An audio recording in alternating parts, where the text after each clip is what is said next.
School college থেকে চিরতরে ছাত্র রাজনীতি বন্ধ করে বিশ্বকে তাক লাগিয়ে দিলেন নেপালের নতুন প্রধানমন্ত্রী। গণমাধ্যম জানায়, নেপালের নবগঠিত সরকার দেশের শিক্ষা ব্যবস্থার মান উন্নয়ন এবং শিক্ষা অঙ্গনকে সম্পূর্ণ রাজনৈতিক প্রভাবমুক্ত করতে একটি ঐতিহাসিক পদক্ষেপ গ্রহণ করেছে।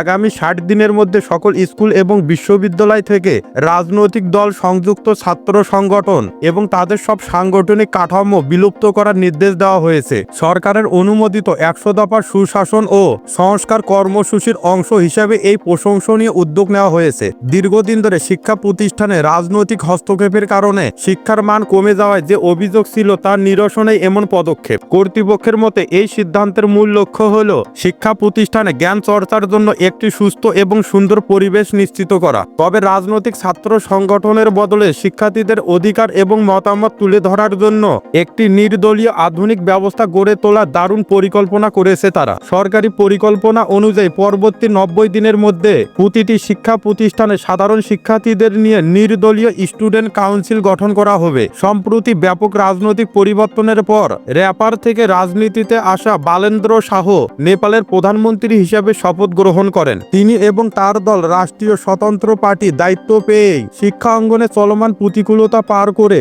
শিক্ষার্থীদের সামগ্রিক বিকাশে এমন যুগান্তকারী এক মহাপরিকল্পনা হাতে নিয়েছেন।